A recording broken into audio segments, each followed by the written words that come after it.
Hello അസ്സാം വലൈക്കും. ഇന്ന് കുറച്ച് പാൻ കേക്കാണ് ഉണ്ടാക്കുന്നത്. 2 മുട്ട വെച്ചിട്ടാണ് ഞാൻ ആക്കുന്നത്. 2 മുട്ടൻ്റെ വെള്ളം നന്നായി ബീറ്റ് ചെയ്യുക.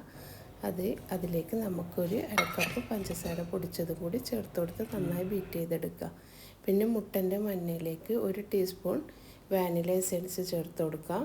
അതുപോലെ നമുക്ക് ഒരു അരക്കപ്പ് പാല് ചേർത്ത് കൊടുക്കാം. പിന്നെ 2 ടേബിൾ സ്പൂണ് ബട്ടർ ചേർത്ത് കൊടുത്തിട്ടുണ്ട്.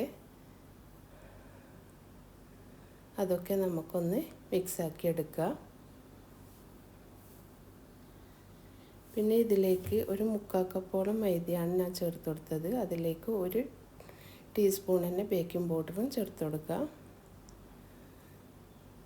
കുറച്ച് ഉപ്പും ചേർത്ത് കൊടുക്കുക അതിലേക്ക്.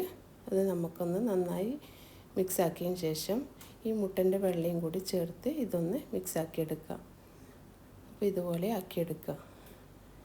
പിന്നെ പാൻ കേക്ക് ഉണ്ടാക്കാൻ ഞാൻ ഇതുപോലെ ഒരു പാനിലാണ് ഒഴിച്ചത്. ഇതുപോലെ ഓരോന്നും നമുക്ക് ഒഴിച്ച് പെട്ടെന്ന് ആക്കിയെടുക്കാൻ പറ്റുന്നതാണ്. ഒരു 4-5 മിനിറ്റ് കൊണ്ട് തന്നെ ഇത് ആക്കിയെടുക്കാൻ പറ്റും. അതൊന്ന് തിരിച്ചിട്ട് കൊടുക്കുക.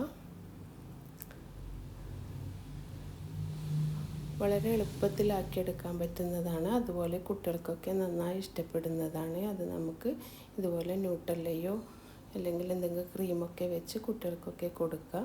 ഇൻഷാ അല്ലാഹ് വീഡിയോ ഇഷ്ടമായാൽ സബ്സ്ക്രൈബ് ചെയ്യുക, ലൈക്ക് ചെയ്യുക, ഷെയർ ചെയ്യുക. അസ്സലാമു അലൈക്കും.